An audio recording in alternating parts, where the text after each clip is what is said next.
Hello everyone, welcome to ZKM chemistry classes. तो भाई आज हम करने वाले हैं बहुत ही प्यारा सा टॉपिक है, बहुत इंपॉर्टेंट टाइप का टॉपिक है और उसको स्टार्ट करने वाले हैं सर। उसका नाम है गैसियस स्टेट। सर हम गैसियस स्टेट किस लेवल की करने वाले हैं? तो भाई आप किसी भी लेवल के लिए पढ़ रहे हो, किसी भी लेवल के लिए पढ़ रहे हो, आपकी क्लास 11th 12th में हो या नीट में हो, आईटी जेई मेंस में हो, एडवांस में हो, बीएससी में हो, एमएससी में हो, सीयूईटी में हो, IT GATE, even CSIR NET, इनमें आने वाली गैसियस स्टेट हम बोल सकते हैं लोअर लेवल से लेकर हायर लेवल्स तक के सारी चीज करने वाले हैं। जो जो टॉपिक आपके सिलेबस में आप उनको कवर कर सकते हो। ठीक है भाई, हम आपको बता दें भाई आज हम स्टार्ट करने वाले हैं गैसियस स्टेट, लेकिन इससे पहले हम क्या कर चुके हैं? अगर हम स्पेशली बात करें BSc second year third semester के बारे में, तो भाई बीएससी थर्ड सेमेस्टर की बात करें तो उसमें जो हमारे पास पेपर है उसका नाम है chemical dynamics and coordination chemistry, जो सबको पता है एनईपी बेस्ड सिलेबस है। आपकी जो भी यूनिवर्सिटी है, कोई सी भी यूनिवर्सिटी हो, कोई फर्क नहीं पड़ता, सब में सिलेबस वही आने वाला, बस टॉपिक मैच होना चाहिए। ठीक है। अच्छा, इस पार्ट में या इस पेपर में हमारे पास ये 8 यूनिट है सर। पहली हमारे पास केमिकल काइनेटिक्स, पहली यूनिट अपने पास कौन सी भी? केमिकल काइनेटिक्स है सर। और मैं आपकी जानकारी के लिए बता दूं, अगर आपके पास केमिकल काइनेटिक्स, तो इसको हम यानी कि यूनिट 1 को कवर कर चुके हैं सर। यूनिट 1 हमने कंप्लीट कर लिया है और इसके सारे के सारे लेक्चर हमारे चैनल जेडकेएम केमिस्ट्री क्लासेस पर अपलोडेड हैं। अगर आपको उसकी प्लेलिस्ट नहीं मिली है तो भैया हम उसका जो भी प्लेलिस्ट है उसकी इस लेक्चर के डिस्क्रिप्शन में डाल देंगे, आप वहां से जा सकते हो। अगर कवर नहीं किया तो आप उसको पढ़ सकते हो। ठीक है। इसके अलावा सर सेकंड हमारे पास है केमिकल इक्विलिब्रियम। भाई इसको भी पढ़ चुका हूँ, बहुत बेहतरीन यूनिट है, बहुत इंपॉर्टेंट है। भाई एक और चीज बता दूं, जिनके इस साल ऑब्जेक्टिव पेपर नहीं, मतलब रिटन एग्जाम होने वाले, जिस भी यूनिवर्सिटी में रिटन एग्जाम होने वाले ना भाई, बहुत इंपॉर्टेंट यूनिट है, क्योंकि यहाँ पर आपको बहुत सारे डेरिवेशंस देखने को मिलेंगे। बहुत ही बेहतरीन टाइप के डेरिवेशन है जो सारे हमने यहाँ पर कर रखे हैं, तो जाकर जरूर देख लेना अगर आपने केमिकल इक्विलिब्रियम नहीं देखा है तो। अच्छा, इसके बाद हमारे पास है सर फेज इक्विलिब्रियम, इसको भी हमने कवर कर लिया है। फेज इक्विलिब्रियम को भी हम पढ़ चुके हैं भाई, पूरा पढ़ चुके हैं जितना आपके सिलेबस में है, अगर हम BSc second year third semester की बात कर रहे हैं तो। इसके अलावा sir gases state, liquid state को हमने ड्रॉप किया था, ये अभी तक नहीं किया है। अब आज हम स्टार्ट करने वाले हैं गैसेस स्टेट। अच्छा, इसके बाद कोऑर्डिनेशन केमिस्ट्री यूनिट जो है इसको भी हम पूरा कर चुके हैं। थ्योरीज ऑफ कोऑर्डिनेशन केमिस्ट्री इसको भी पूरा कर चुके हैं। कहने का मतलब अगर आज तक अगर हम बात करें, आज तक तो 1 2 3 4 5 सर 5 यूनिट आपकी हो रखी हैं ऑलरेडी। बची कितनी है सर? 3 यूनिट बची है, ओवरऑल 8 यूनिट है। अगर आपने ये 5 यूनिट नहीं किए तो जाकर देख लीजिए, डिस्क्रिप्शन में सब पे लिंक मिल जाएगा आपको, आप वहां से जाकर पढ़ सकते हो, सारे के सारे लेक्चर्स को देख सकते हो। ठीक है। अब अगर हम बात करें भाई, ये 5 यूनिट हो गई, आज हम स्टार्ट करने वाले हैं गैसेस स्टेट, उसके बाद तो 2 ही रह जाएंगे, तो आराम से कर लेंगे, कोई प्रॉब्लम नहीं। चलिए हम स्टार्ट करते हैं गैसेस स्टेट को। भाई अगर हम गैसेस स्टेट की बात करें तो गैसेस स्टेट में ना 3 पार्ट में डिवाइड किया गया गैसेस स्टेट। मैं आपको बिल्कुल ये मान लीजिए बिल्कुल पोस्टमार्टम करके दिखाने वाला हूँ पूरे के पूरे यूनिट का, पूरे के पूरे चैप्टर का। बहुत आसान लगने वाला, अगर किसी को टफ लगने वाला होता ना, ये आपको लग रहा होगा सर गैसेस स्टेट बहुत टफ है, समझ में नहीं आ रहा, इसके डेरिवेशंस क्या हैं, इसका मतलब समझ में नहीं आ रहा, इसका क्या मीनिंग होता, कुछ कोई दिक्कत नहीं, आप फिक्र ना करो। आज पहला लेक्चर है, इंट्रोडक्शन पार्ट कर रहे हैं, उसके बाद एक लेक्चर में हम टाइम वेस्ट बिल्कुल नहीं करेंगे और हर चीज को समझने वाले हैं।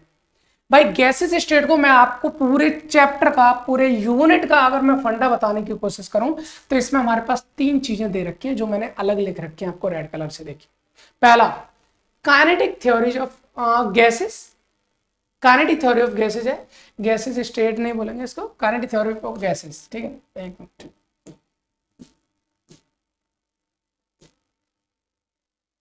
इधर आ भाई।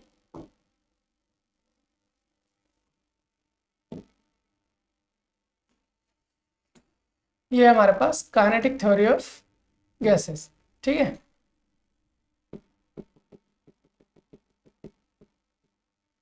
पहली चीज जो हमें बताने वाले हैं भाई वो है हमारे पास काइनेटिक थ्योरी ऑफ गैसेस। ठीक है, पहला ये है।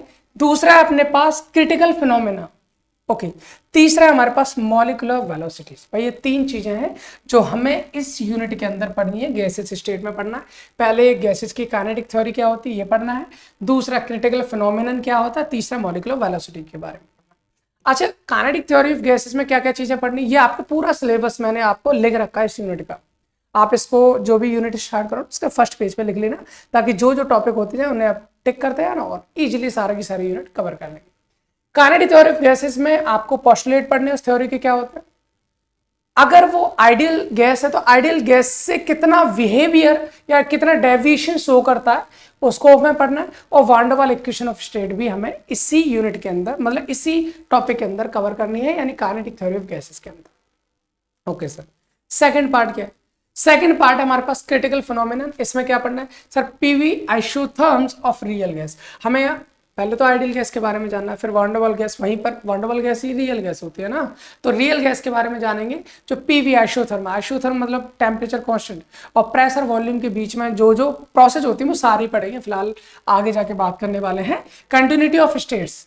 स्टेट हमारे पास सॉलिड लिक्विड गैस यही तो होती है, तो उसमें कंटिन्यूटी ऑफ स्टेट्स के बारे में जानना है, isotherms of one der Waals equation के बारे में जानना है, रिलेशन जानना है between critical constant and one der वाल constants. Critical constant critical temperature हो सकता है, क्रिटिकल प्रेशर हो सकता है, क्रिटिकल वॉल्यूम हो सकता है, और उनका वान डेर वाल कांस्टेंट ए और बी होता है, तो उनके बीच में क्या रिलेशन होता है वो भी जानना है हमें। लॉ ऑफ करस्पॉन्डिंग स्टेट्स इसको भी जानना है, रिड्यूस्ड इक्वेशन ऑफ स्टेट इसको भी जानना है। सर एक बात मैं बता दूं तुम्हें, जिस भी यूनिवर्सिटी में आप चाहे ऑब्जेक्टिव पेपर की तैयारी कर रहे हो चाहे थ्योरेटिकल पेपर की तैयारी कर रहे हो, सर दोनों पॉइंट ऑफ व्यू से ये यूनिट बहुत इंपॉर्टेंट है। मैं आपको बता दूं बहुत ज्यादा इंपॉर्टेंट है, क्योंकि ऑब्जेक्टिव क्वेश्चंस इससे बहुत बनने वाले हैं और थ्योरेटिकल क्वेश्चंस पे भी बहुत ज्यादा रहने। थ्योरेटिकल क्वेश्चंस में ये चीजें बहुत ज्यादा मैटर करती हैं, और ये जो है भाई ये वाला आपको ऑब्जेक्टिव में बहुत ज्यादा मैटर करता है।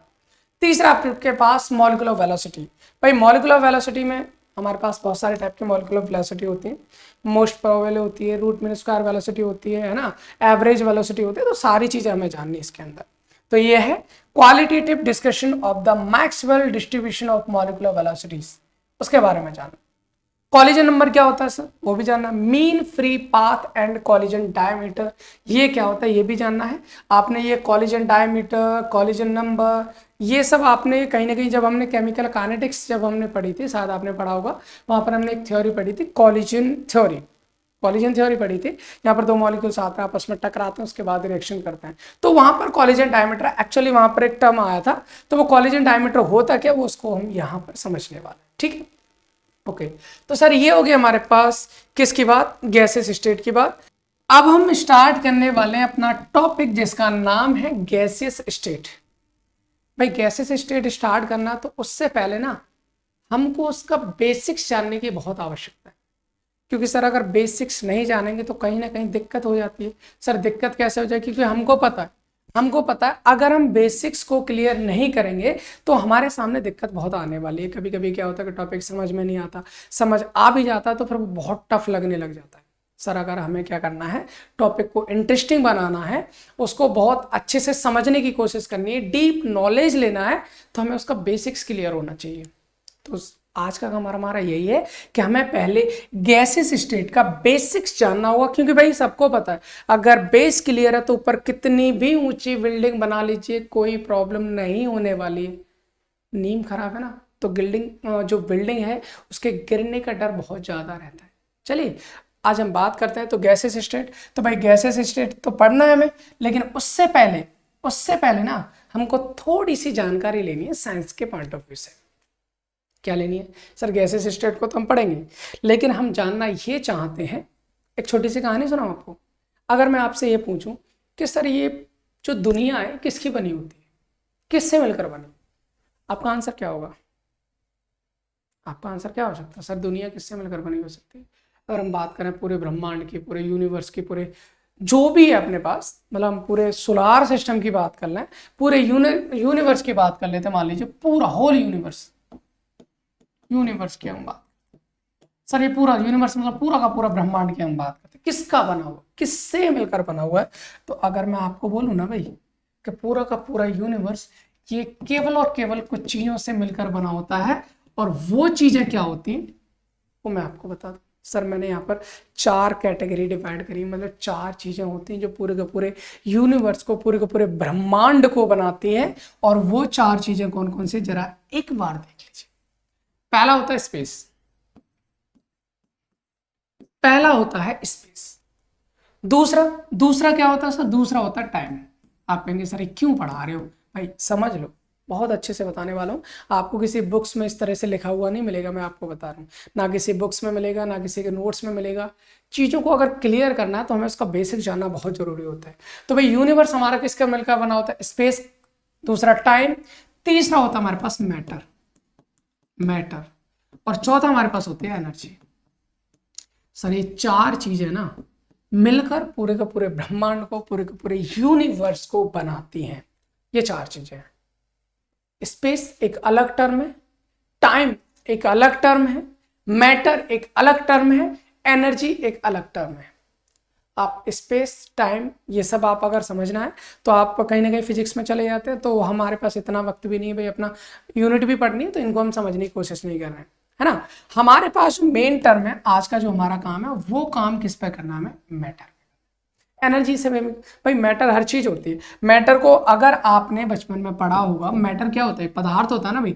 इसको भी फर्दर क्लासिफाई हम करते हैं, किस में करते हैं भाई? हम कहते हैं सर मैटर क्या हो सकता है? हमारे पास सॉलिड हो सकता है ना, हमारे पास लिक्विड हो सकता है ना, हमारे पास गैस फेज में हो सकता है। यही तो मैटर होता है, बिल्कुल यही तो मैटर होता है। सॉलिड है, लिक्विड है, गैस है, सब मैटर है। पदार्थ, पदार्थ भाई आपने नाम सुना होगा, जो हिंदी मीडियम वाले उन्होंने पढ़ा होगा कि पदार्थ होता है या द्रव्य होता है, इंग्लिश में आप मैटर बोलते हो। कोई भी सॉलिड है, लिक्विड है, गैस है, ये सब क्या होते हैं? मैटर। भाई मैं मैटर नहीं, मैं भी मैटर हूं, मैं भी मैटर हूं भाई। मैं सॉलिड से, लिक्विड से, गैस से मिलकर ही तो बना हूं, तो मैं एक मैटर हूं भाई। मैं एक मैटर हूं, लेकिन मैं बोल पा रहा हूं, चल पा रहा हूं, देख पा रहा हूं, सुन पा रहा हूं, कुछ कर पा रहा हूं। किसकी वजह से? एनर्जी की वजह से। अगर मेरे अंदर एनर्जी ना हो तो मैं कुछ कर पाऊंगा? कुछ भी नहीं, नथिंग, फिनिश, सब कुछ बचेगा ही नहीं। तो कुल मिलाकर ये एनर्जी और दूसरा मैटर बहुत इंपॉर्टेंट रोल प्ले करती है। और ये होते किसमें? कहीं ना कहीं स्पेस में होते हैं, विद रेस्पेक्ट टू टाइम। और टाइम चलता ही जा रहा है भाई। ये चारों चीजें मिलकर हमारा पूरा का पूरा यूनिवर्स बनाती हैं। तो हमें इस यूनिवर्स के जो चार कंपोनेंट हैं उनमें से एक कंपोनेंट को उठाना है और उसी को स्टार्ट करना है, जिसका नाम है मैटर। चलिए सर, सबसे पहले हम बात करते हैं कि मैटर क्या होता है, ये बताइए। बहुत छोटे लेवल से बताने की कोशिश कर रहा हूं। आप छोटी क्लासेस होती ना, मुझे लगता है कहीं 6, 7, 8, 9, 10, 11, 12 सब जगह आपसे पूछा जाता है व्हाट इज मैटर, मैटर क्या होता है, पदार्थ क्या होता है। तो आप जवाब क्या देते हो? कहीं ना कहीं सर कोई ना कोई डेफिनेशन रट रखी होती है, तो उसको बोल देते हो सर ये होता है हमारे पास मैटर। अगर आपको पता है कि मैटर क्या होता है तो बहुत अच्छी बात है, अगर नहीं पता है तो अच्छी बात तो नहीं है सर, बहुत गलत बात है ना। आपको पता होना चाहिए, और पता होना चाहिए। तो अगर हम बात बोले सर मैटर हम कैसे पता कर सकते हैं, चलिए एक काम करते हैं, हम डेफिनेशन लिख देते हैं, उसको फिर समझने की कोशिश करते हैं। एनीथिंग, मैटर क्या हो सकता है सर? एनीथिंग, कोई भी चीज हो सकती है। Anything which have mass and occupy space, बस। ओके, ये चीजें हमारे पास। मैंने यहां पर दो चीजें बोली हैं। पहला सर मैटर कोई भी चीज हो सकती है, दुनिया की कोई भी चीज हो सकती है जिसमें मास होता है और साथ में जो स्पेस को ऑक्यूपाई करता है। सर मैंने दो चीजें बोली हैं, जिसमें भी मास मतलब वजन होगा वो, और जो जगह को घेरने की कोशिश करेगा वो। सर ये दोनों चीजें जिसके भी अंदर है ना, वो आपका मैटर होगा। बाकी इसके अलावा कोई और चीज मैटर नहीं हो सकती है। मैं आप सब suppose I have a pen, क्या ये एक मैटर है? हम बोलेंगे सर बिल्कुल मैटर हो सकती है। काहे? क्योंकि अगर मैं इसको कहीं रखता हूं तो सर ये जगह घेरेगी। दूसरा क्या बोल सकते हैं सर? इसमें वजन भी है। मैं मैटर हूं क्या? मैं कहीं बैठ जाऊंगा तो भाई जगह तो घेरूंगा ना, बिल्कुल मैं जगह घेर रहा हूँ, बिल्कुल घेर रहा हूँ। और मेरे अंदर वजन है, मैं तोलूंगा तो भाई मेरे अंदर वजन भी होता है, मैं मैटर हूँ। आप लोग भी मैटर हो, है ना। आप लोग जिस फोन में देख रहे हो, टैबलेट में देख रहे हो, लैपटॉप में देख रहे हो, कंप्यूटर में, ये सब भी तो मैटर है ना। जगह घेर रहा है, वजन है, ये घर, ये भी एक मैटर है। पानी ले लिए मैंने, मान लीजिए पानी ले रखा है मैंने, तो पानी क्या होगा भाई? पानी भी मैटर है, पानी भी क्या होगा? एक मैटर होगा। क्यों? क्योंकि वो भी वजन है उसके अंदर और जगह घेर रहा है। तो मतलब ये सर सारी चीजें क्या होंगी? मैटर होंगी। सॉरी, एक क्वेश्चन हमारे पास, क्या सर ये जो हवा है क्या ये मैटर होगी? सोचने वाली बात है। जरा सा सोचो। अगर लाइव क्लास होती तो मैं आपके कमेंट का इंतजार कर रहा होता कि कोई कमेंट आ रहा होगा है या नहीं, तो उस तरह से पूछते। बट अभी लाइव क्लास अरेंज नहीं हो पा रही, कोई बात नहीं, रिकॉर्डेड मिल रहा तो आप इसी को करिए ना। तो भाई अगर हम आपसे पूछें कि जो गैस है वो आपका मैटर है या नहीं है, यानी कि जो हवा है वो आपका मैटर है या नहीं है, तो आपका आंसर होना चाहिए सर बिल्कुल है, बिल्कुल है।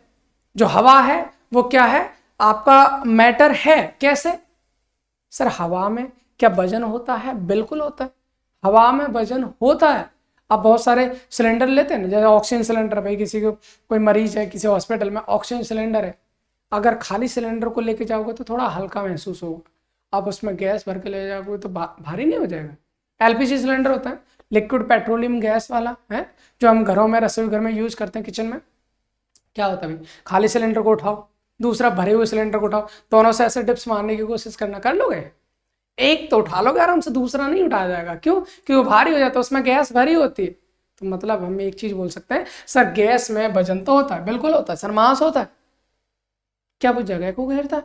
बिल्कुल घेरता है, जगह को घेरता है। एक बहुत ही अच्छा सा एग्जाम्पल मैं आपको बताऊं, देखिए तो ये मेरे पास भी पढ़ा भी हुआ है। ये हमारे पास एक बलून है, ठीक है ना। अभी इसके अंदर मैंने गैस भर रखी, तो ये जगह नहीं घेरेगा, कहीं रख दूंगा तो जगह घेरेगा ना। अभी मैं यहां से क्या करता हूँ, इसकी गैस निकाल देता हूँ। अगर मैं यहां से इसकी गैस निकाल दूं तो धीरे धीरे क्या हो जाएगा, ये बिल्कुल पिचकता हुआ चला जाएगा और इसकी सारी की सारी गैस बाहर निकल जाएगी। और सब सारी की सारी गैस बाहर निकल जाएगी तो क्या हो जाएगा भाई, तो जगह कम घेरेगा। कहने का मतलब है, आप कोई भी बलून ले लो भाई, बलून है इस तरह से होता, पिचका हुआ, आप उसमें हवा भरते जाओगे, हवा भरते जाओगे, हवा भरते जाओगे, क्या होगा भाई, जैसे जैसे आप हवा भरोगे वो फूलता जाएगा। तो जगह घेर रहा है ना, जगह भी घेर रहा है, प्लस क्या होता है, वजन भी होता है, ठीक है ना। तो हम बोल सकते हैं सीधा सीधा सर, जो हवा है वो हमारा, उसमें मास भी होता है और वो जगह भी घेरता है, मतलब वो हमारा मैटर होगा ही होगा, इसमें कोई दिक्कत नहीं है। ठीक है सर, इसमें कोई परेशानी नहीं है, हमने जान लिया। सर जो हमारे पास मैटर है वो क्या होता है, कोई भी चीज हो सकती है जिसमें मास होता है और जो जगह घेरता है। ये सर बचपन वाली कहानी है, जो हमें बचपन में पढ़नी चाहिए थी। अगर पढ़ के आया तो बहुत अच्छी बात है, नहीं पढ़ के आया तो बहुत गलत बात है भाई, बहुत ज़्यादा गलत बात है साइंस के स्टूडेंट होने पे। अब क्या ही बोलूँ, आपको ताने नहीं मार सकता, आप ऑनलाइन वाले बच्चे हो। अगर आप ऑफलाइन होते तो जरूर मारता है ना। अभी हम बात करते हैं मैटर की स्टेट्स के बारे में, states of matter. States of matter की बात करते हैं भाई, कि मैटर की कौन कौन सी स्टेट होती है। तो आप जो छोटी क्लासेस में होते हैं तो पढ़ते हो सर, सॉलिड होता है, लिक्विड होता है, गैस होता है, बोस-आइंस्टीन, कंडेंसेट होता है ना, या फिर प्लाज्मा होता है। तो हम इन पांचों की बात नहीं करेंगे, अदर नहीं जाएंगे, हम मेन स्टेट पर चलेंगे। तो अगर हम मेन स्टेट्स की बात करें तो भाई अपने पास ना, अपने पास तीन ही होती, अपने पास मेन स्टेट केवल तीन होती। कौन कौन सी होती है सर, कौन कौन सी होती है? सबको पता है भाई, सबको पता है, किसी को कोई समस्या इसमें नहीं है सर। पहली होती है हमारे पास सॉलिड स्टेट, मैटर हमारा सॉलिड स्टेट होती है। दूसरी हमारे पास लिक्विड स्टेट होती है और तीसरी अपने पास क्या होती है, गैसेस स्टेट होती है भाई, बिल्कुल गैसेस स्टेट होती है। हमको पढ़ना तो ये है ना, इसको पढ़ने से पहले सारी चीजें इकट्ठी तो कर लें तभी तो पढ़ेंगे हम। अब सॉलिड है, लिक्विड है, गैस है भाई, ये लिक्विड, इस गैसेस स्टेट को खत्म करने के बाद नंबर लिक्विड पे ही आने वाला है, उसके बाद हमें यही पढ़ना है। तो पहले समझ लो थोड़ा सा बेसिक्स, वहाँ बेसिक्स नहीं पढ़ेंगे, वहाँ डायरेक्ट लिक्विड स्टेट को स्टार्ट करने वाले हैं, क्योंकि इसके बाद लिक्विड स्टेट ही है ना। हमने देखा था अभी सारी की सारी स्टेट्स में, देखो गैसेस स्टेट है, उसके बाद लिक्विड स्टेट स्टार्ट करनी है। तो जाहिर सी बात है पहले थोड़ा सा बेसिक्स जानना जरूरी है। चलिए आ जाइए अपने लिक्विड स्टेट पे आगे से। सॉलिड क्या होता है, लिक्विड क्या होता है, गैसेस क्या होता है। जब हम छोटी छोटी क्लासेस में होता है ना, अच्छा छोटी क्लासेस में क्या होता है, ये होता है कुछ छोटी क्लासेस क्या, जब आप बुक्स देखोगे तो वहाँ बुक्स में कुछ इस तरह का परफॉर्मा पाया जाता है। ये इस तरह से मैंने एक मान लो बॉक्स ले रखा है ना, और ऐसा ही सेम साइज का बॉक्स मैंने यहाँ ले लिया और दूसरा एक सेम साइज का बॉक्स मैंने यहाँ ले लिया, ठीक। अच्छा कोई भी सॉलिड है किससे मिलकर बना होगा, कोई भी सॉलिड है किससे मिलकर बना होगा, तो हम कहेंगे सर सॉलिड है तो जाहिर सी बात है किसी एटम से मिलकर बना होगा, या किसी आयन से मिलकर बना हो सकता है, या फिर किसी मॉलिक्यूल से मिलकर बना हो सकता है। कोई भी एटम हो सकता है, आयन हो सकता है, मॉलिक्यूल हो सकता है, कोई भी कंपोनेंट हो सकता है, कोई भी कॉन्स्टिट्यूएंट पार्टिकल हो सकता है। अगर सॉलिड है तो भाई होगा क्या, सॉलिड है तो सर ये होगा, अगर सॉलिड है ना तो कुछ ये होगा कि इसमें मॉलिक्यूल्स ना बहुत पास पास होते हैं, जो भी पार्टिकल हैं वो क्या होंगे हमारे पास, बहुत पास पास होंगे। ठीक है, इसको कॉपी भी नहीं कर सकते।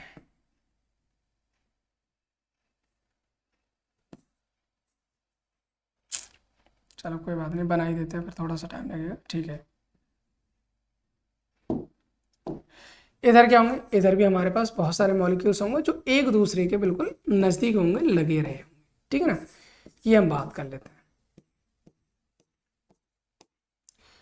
ये हमारे पास क्या है, हम किसकी बात कर रहे हैं भैया, अभी सॉलिड की बात कर रहे हैं। तो सॉलिड में जो भी हमारे पास पार्टिकल्स होते हैं, एटम हो, मॉलिक्यूल हो, आयन हो, जो भी हो, वो बहुत एक दूसरे के क्या होते हैं, पास पास होते हैं। इसी तरह से अगर मैं लिक्विड की बात करूं तो लिक्विड में क्या होता है ना, जो सॉलिड के कंपेरेटिवली जो पार्टिकल्स होते हैं दे आर फार अवे, मतलब थोड़े से दूर दूर दूर होता है। हम बात करें तो क्या होते हैं, ये एक दूसरे से थोड़े से दूर दूर नजर आते हैं। जब हम गैसेस स्टेट को देखते हैं तो आप यहाँ पर देखोगे कि ये बहुत दूर दूर नजर आते हैं। आपने छोटी छोटी क्लासेस में देखा होगा। इन चीज़ों के बारे में थोड़ी सी जो चीज़ें हैं उन्हें समझने की कोशिश करते हैं। सर जब हम सॉलिड की बात करते हैं तो सॉलिड कब बनते हैं, जब दो एटम है या दो मॉलिक्यूल है या दो आयन है, जब एक दूसरे के पास आते हैं तो इनके बीच में हाईली अट्रैक्शन फोर्स होता है। बहुत ज्यादा अट्रैक्शन फोर्स होगा तो ये एक दूसरे के क्या होते हैं, पास आ जाते हैं। और जब अट्रैक्शन फोर्स कम होता है तो एक दूसरे के दूर दूर चले जाते हैं। सर जहां पर अट्रैक्शन फोर्स इन दोनों के बीच में होता है ना, वो हमारी लिक्विड स्टेट। समझ में आ रहा है सर, ये अट्रैक्शन फोर्स कैसे कम करना है, कैसे बढ़ाना है, ये डिपेंड करता है थर्मल एनर्जी पर, जो आने वाली क्लासेस में बहुत अच्छे से समझने वाले हैं। फिलहाल हमें जानना क्या है, क्योंकि बेसिक्स जानने की कोशिश कर रहे हैं, तो बस सॉलिड क्या होगा, जिसमें बहुत सारे एटम्स, मॉलिक्यूल, आयन जब बहुत पास पास आ जाते हैं, very close to each other, they are solid. Then थोड़े से अलग अलग जाते हैं तो लिक्विड होता है, बहुत अलग अलग चले जाते हैं तो गैसेस फॉर्म में चले जाते हैं। आई होप इतनी बात आपको समझ में आ रही होगी। हमारा आज का काम क्या है, हमारा आज का काम है गैसेस स्टेट। एक बार मैं देखूं यहाँ पर, ओके हाँ तो भाई एक काम करते हैं, अभी इस लेक्चर को यहीं रोकते हैं, क्योंकि लेक्चर अगर आगे हम गैसेस स्टेट को आज ही स्टार्ट करेंगे ना तो थोड़ा सा लेंथी चला जाएगा लेक्चर, है ना, क्योंकि उसमें हमें पहले गैस के जो भी कैरेक्टरिस्टिक्स हैं वो पढ़नी है, उसके बाद फिर उससे गैस से रिलेटेड जितने लॉ होते हैं वो सारे पढ़ने हैं। तो अगले लेक्चर में हम जैसे Boyle's law, Charles law, Avogadro's law, Gay Lussac's law, ये सारे की सारी चीज़ें हमें आने वाले यानी अगले लेक्चर में पढ़नी है। तो फिलहाल इस लेक्चर को हम यहीं रोक देते हैं। जो भी चीज़ें हम वहाँ पढ़ने वाले हैं, तो आज के लिए इतना ही काफ़ी है। मिलते हैं आपको अगले लेक्चर में। फिलहाल इस लेक्चर को यहीं रोकते हैं और आपसे बस एक ही उम्मीद करना चाहेंगे भाई कि जितना हो सकता है उतना इन लेक्चर्स को अपने फ्रेंड्स को शेयर करो भाई, जो भी आपके फ्रेंड हैं। मतलब फ्रेंड मतलब ये नहीं कि आप किसी को भी भेज रहे हो, मतलब उनको भेजो जो देखना चाहते हैं या जिनको पढ़ना है, जिसको इन टॉपिक्स की ज़रूरत है, जो चाहे वो पीएससी में हो या किसी में भी आपके क्लासमेट हो, बैचमेट हो, कॉलेजमेट हो, जो भी है आप उनको भेज सकते हैं ना। तो चलिए फिर मिलते हैं अगले लेक्चर में एक नई एनर्जी, एक नए टॉपिक के साथ, एक इंटरेस्टिंग टॉपिक के साथ। फिलहाल के लिए थैंक्स फॉर वॉचिंग।